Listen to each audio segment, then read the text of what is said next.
Good morning, Primary 6. Good to see you all.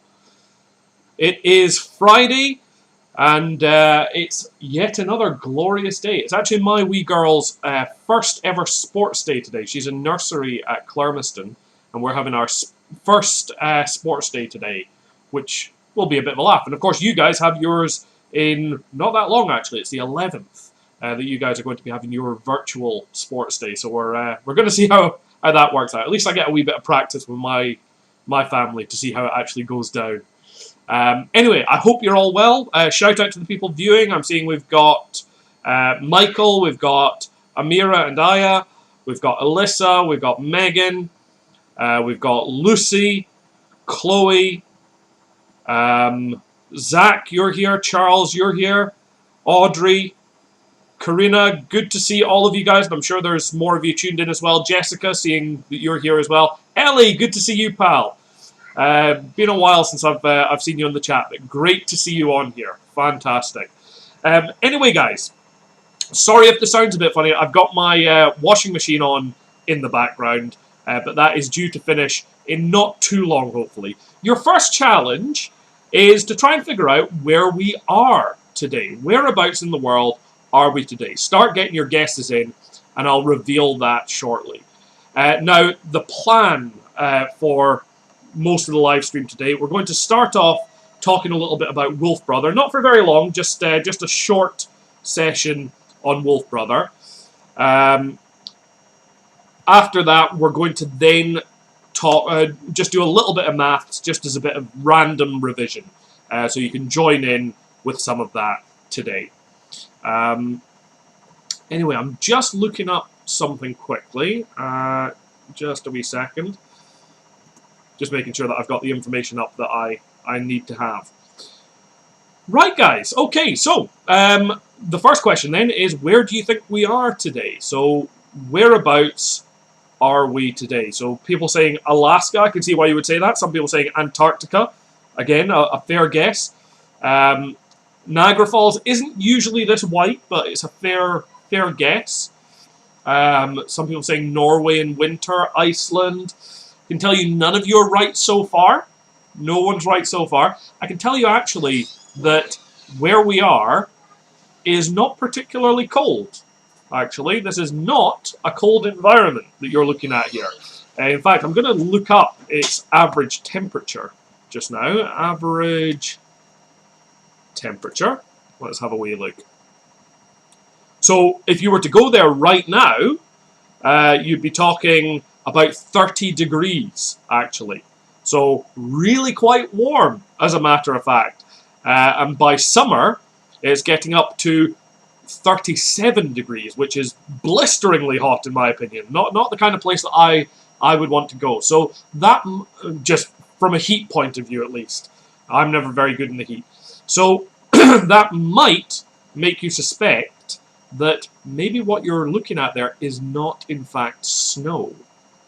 And in fact, looking at the winter temperatures, in December and January, it only gets down to around 12 degrees. So 12 degrees is as cold as it gets there on average, which here would be a sort of fairly warmish day. Certainly not a cold day, would be 12 degrees here.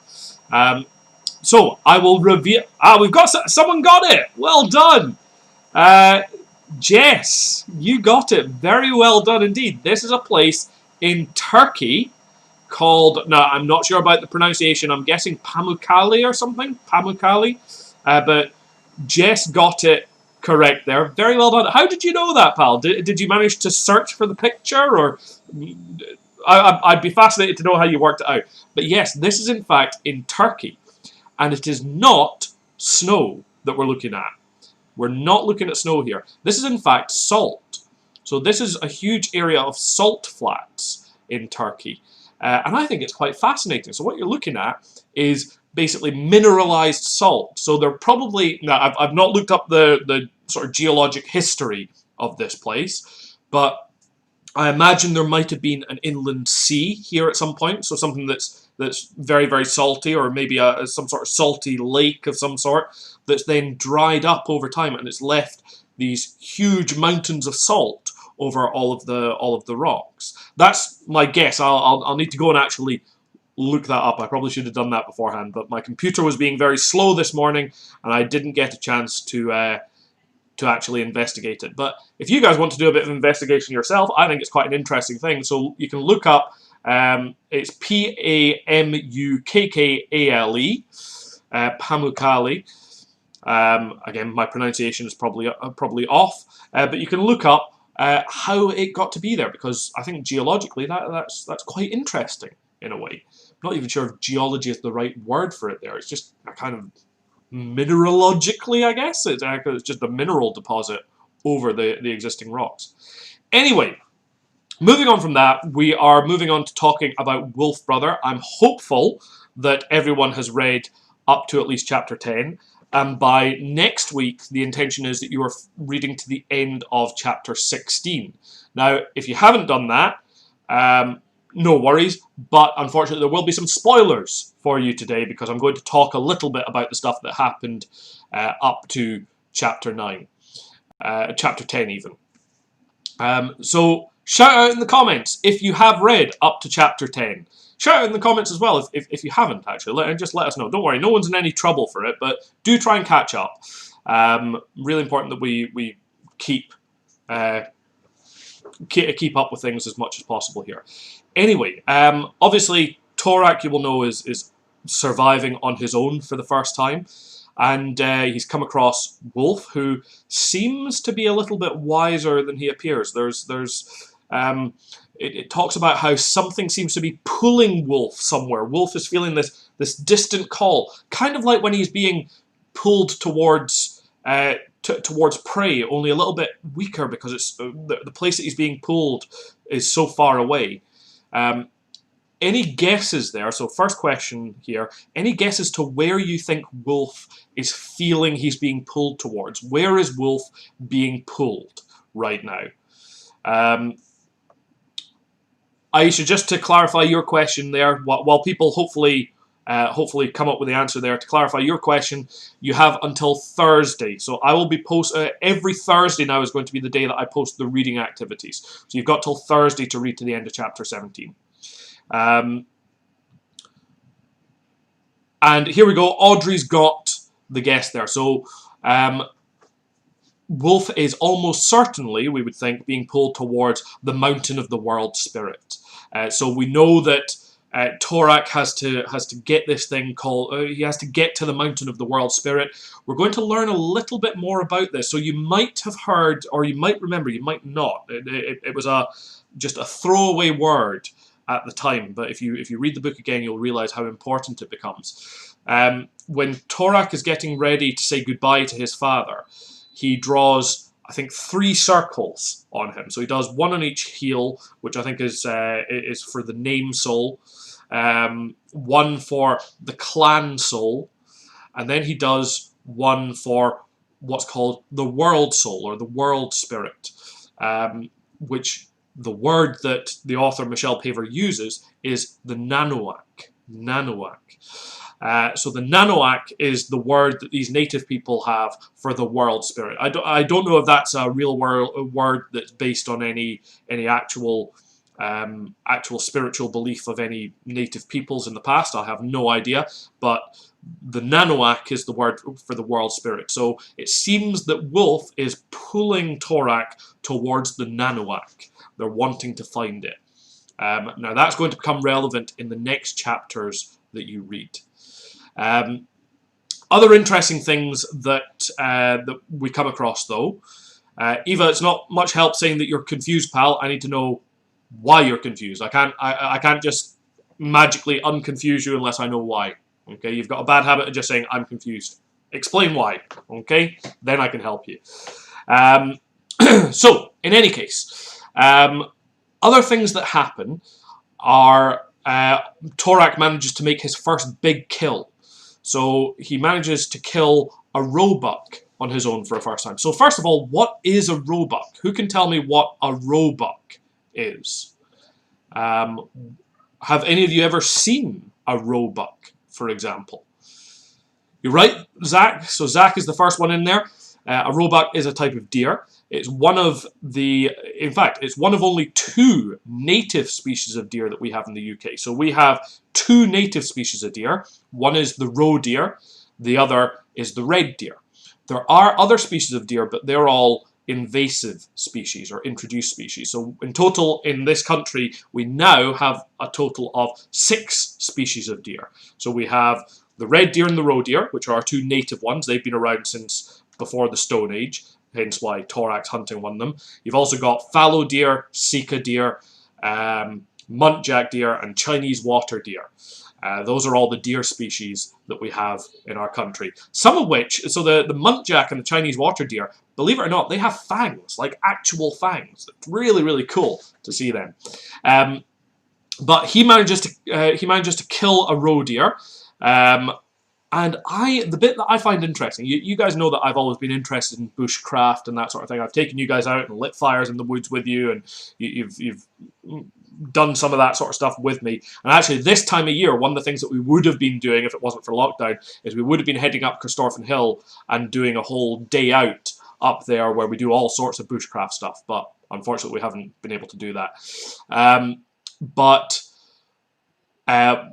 One of the things that fascinates me in particular is how he uses the roebuck. So in the comments, type a list of any of the things he is able to make from this single roebuck. And in the meantime, for any of you that don't know what a roebuck looks like, I should be able to get you a picture of it right here. So in fact, I'm in the way, unfortunately.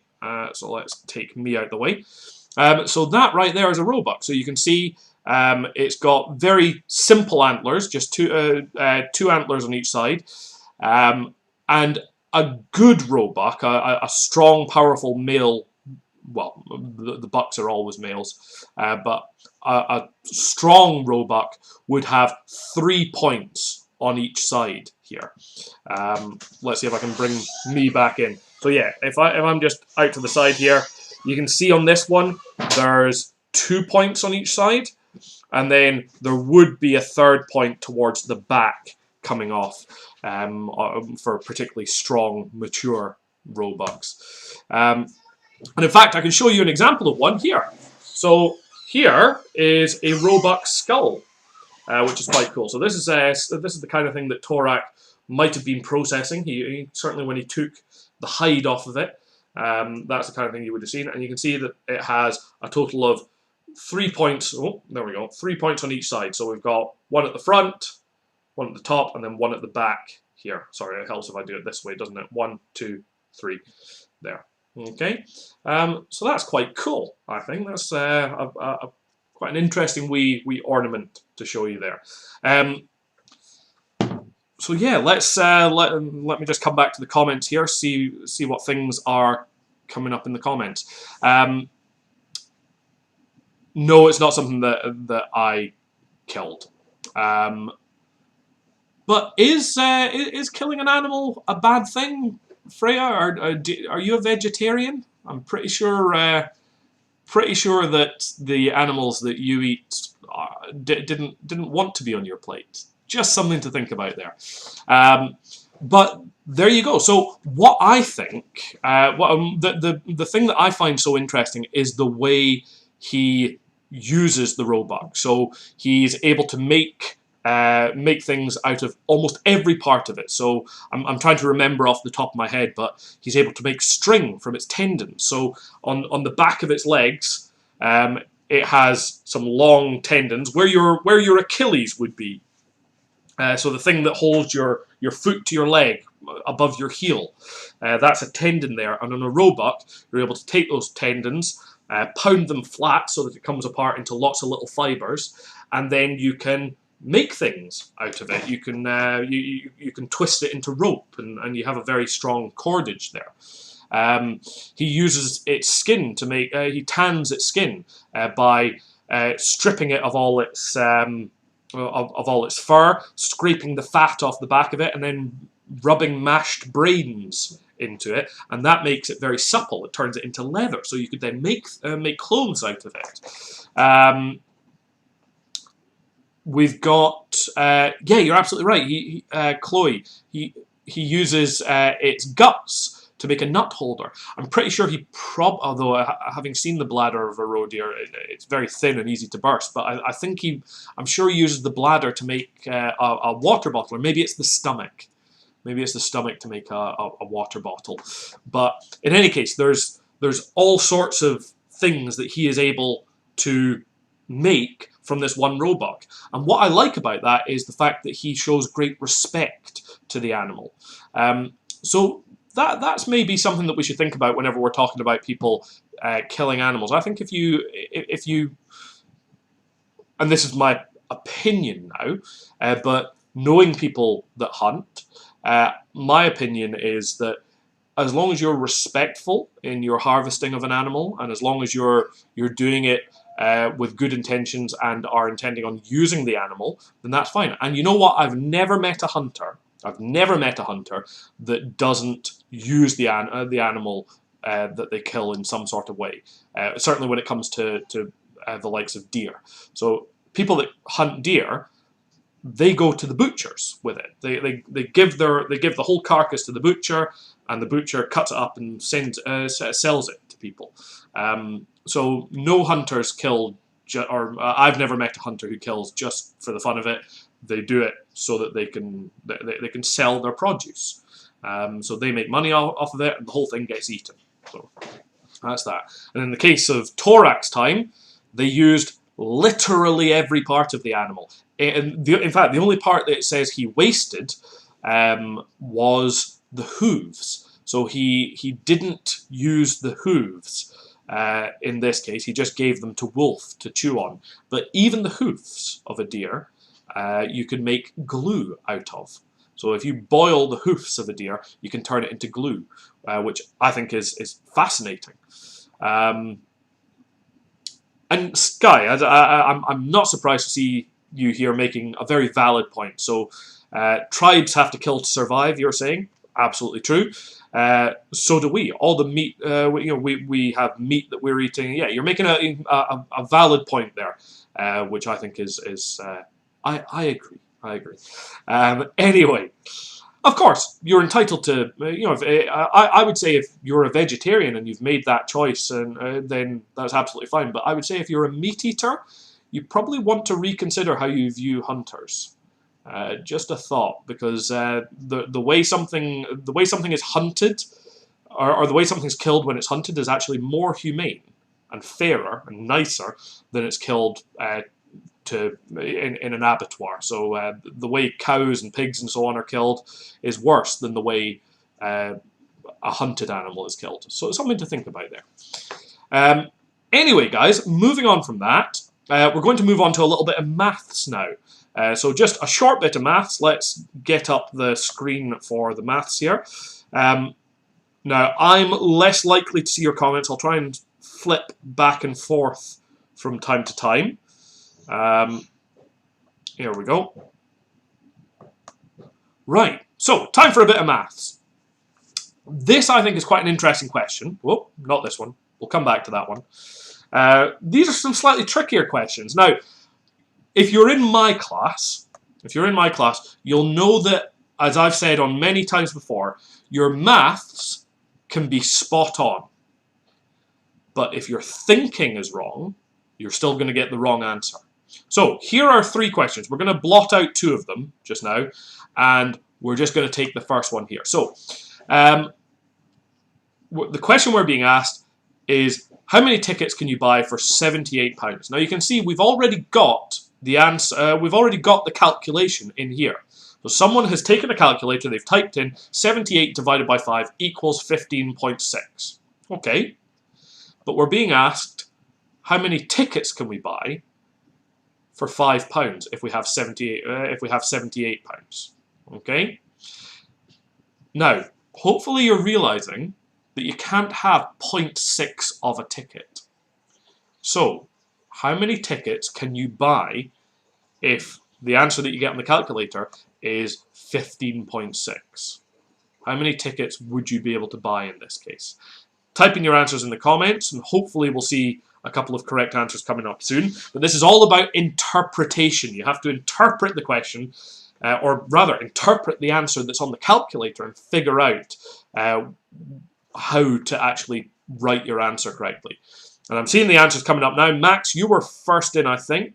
Oh no, sorry, Nathaniel was. But Nathaniel and Max, you guys were the first up there. And it is, in fact, 15, because obviously you can't have 0.6 of a ticket. So you would have to buy 15 tickets. You couldn't afford 16. You can't have 0.6 of a ticket, so it would be 15. Next question then. Right, how many 5-seater taxis do you need for 78 people? Same sort of problem, but maybe approached slightly differently. So we're now looking for enough taxis to have 78 people inside it. Now, we can't have 0.6 of a taxi, so how many taxis are we going to need? Have a wee think. Can you work this out? Let's see if we're getting the answers coming up. Hopefully I'm going to see the correct answer coming up soon. And first in there, 16. Rosalind, well done. So 16 taxis is how many we would need. So obviously if we have 15 taxis, that's not going to be enough. That would leave 3 people left over. And we can't have 3 people left over.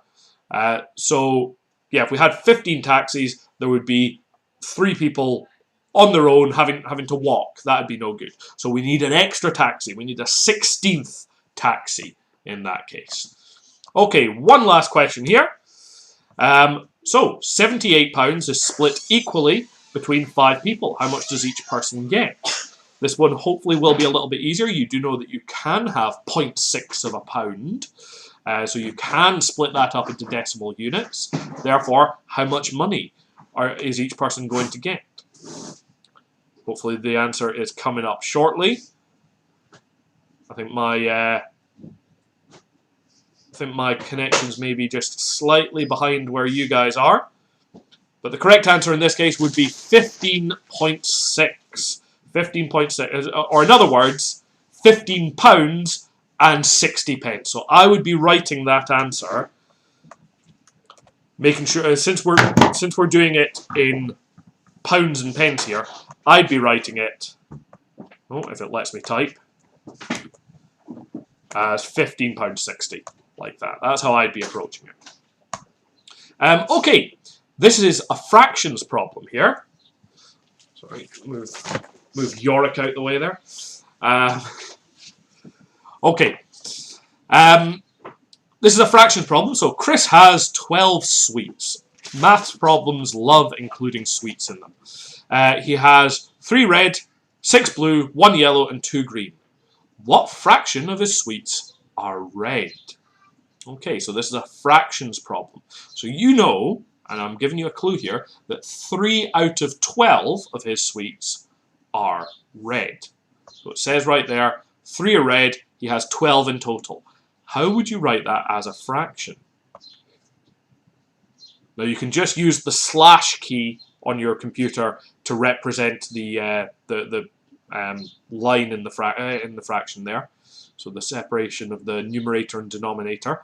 Ooh, a couple of different answers there. I'm seeing 1/3, I'm seeing 1/4. Either way, I'm happy to see that you have simplified in both cases. So regardless, I'm seeing that people are simplifying. So you could say if you wanted, that it is 3/12. You could say that he has that 3/12 of his sweets are red. However, that's not the simplest fraction that we could write. And simpler fractions we always consider more correct than unsimplified fractions. So in this case, I'd be simplifying it using my 3 times table. How many 3s are in 3? 1. How many 3s are in 12? 4. So 1/4 of his sweets are red. Hopefully that makes sense. Oh, now this is a tricky one. This one you're going to take a little bit of time on, hopefully. Not hopefully, actually, but I'd rather get through more of this quicker, but we'll see. So we can see here that there are various different... So we've got item A, item B, item C, item D, and they were all £27.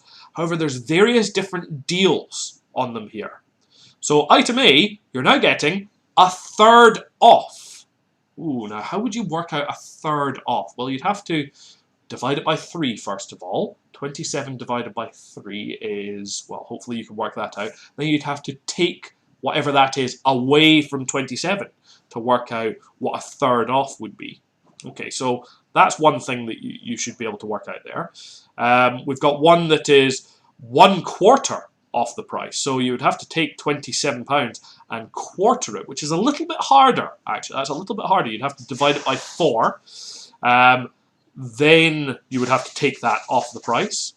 And we've got one that's 80% of the original price. So that means you've basically got 20% off. So you could work out what 10% is, you could double it, and you could then work out what you could take off the 20% from it. So I've got my 2 kids sneak into the room here. Away you go just now, Sky.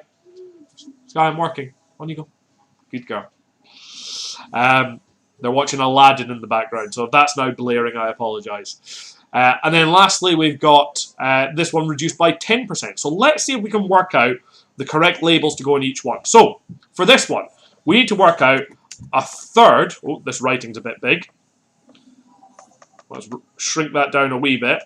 We're needing to work out a third of 27. And if we know our 3 times table, we would know that a third of 27 is 9. So that means that if we're getting a third off of it, we're going to do 27 take away the 9 that we're getting off, which is 18. So in this case, 18, oh, it's not letting me move it. There we go. 18 would belong in this one here. So this one costs 18. Now, you know what? I always like to think of working smart, not hard. And I think, looking at this, that working out percentages would be easier than working out a quarter in this case. Probably not that much easier, but you know, it's a little bit easier. So 10% of 27. 10% of 27. We should be able to work out in our heads quite easily. Is 2.7. 2.7. So if it's 10% off, 10% off is going to be 27 minus, oh, it's not letting me click out of it, minus 2.7. Right, so a little bit of work to do on it here. I'm going to treat this just as a normal chimney sum or column sum or whatever we're supposed to call it these days. So put our 0.0 there. Right, so we have 0 take away 7. We can't do it, so we're going to have to score this out, if it lets me. It's being a bit awkward. That becomes a 6. That becomes a 10. 10 take away 7 we can do. That's 3. 6 take away 2 is 4. 2 take away nothing is 2. So it's 24.3 would be the price for that one. There we go. And for this one here then, we would have to take off not 2.7 but 2.7 times 2. So what would that be? That would be 5 point... Oh, my brain isn't working. 5.4? Is that right? So for this one, we're getting basically 20% off, which is going to be 27.0 minus... Oops. I'm typing stuff all over the place. Minus 5.4. And you know what? Actually, I'm just looking at this. I can figure out that this one must be the right answer here. But let's double check it. So, 0 take away 4 we can't do. So this is going to become a 6. This is going to become a 10. 10 take away 4 is 6. 6 take away 5 is 1. And that would just be a 2 there. So 21.6. And because we've worked out the other 3, now we know that the odd one out must be this one here. Now, if you were to actually work it out, all you would need to do is a quarter of 27. So I would just do 27 divided by 4. And actually, you're probably better to do that as a step sum. So 4, excuse my writing here, it's really hard on a mouse pad. Okay, how many 4s are in 2? 2, none. How many 4s are in 27? Well, that is 6. Remainder 3, is that right? My brain is not working very well right now. How many 4s are in 30? Well, that is 7, with a remainder of 2. And how many 4s are in 20? 5. So you'd be getting 675 off, which would leave you right enough with 2025. Okay, guys. You know what? I'm going to stop that there just now. Hopefully you've been able to follow along a little bit with that. Sorry, I've not really been looking at the comments for the last wee bit, but a little bit of work for you to try there. If there were any of the problems, any of the problems that you didn't quite understand, I'd encourage you to go and look back over them again. Try to consolidate your understanding of them. However, I'm going to leave it there just now. The last thing that I'm going to say is at 11 o'clock, so you've got about 25 minutes, anyone in my class who would like to present their space project, so if you've got a PowerPoint or even just if you've done a poster or something, if you would like to present on it, now you don't have to do this, but I'd like it if you did. If you would like to present your space project to everyone else, we're going to do that at our Teams meetup instead of Philosophical Friday this week. So instead of Philosophical Friday, we're going to meet up and go over our space projects for anyone that's up for it. Other than that, have a good weekend. Hope this weather keeps up, and I'll see you all Monday. Take care.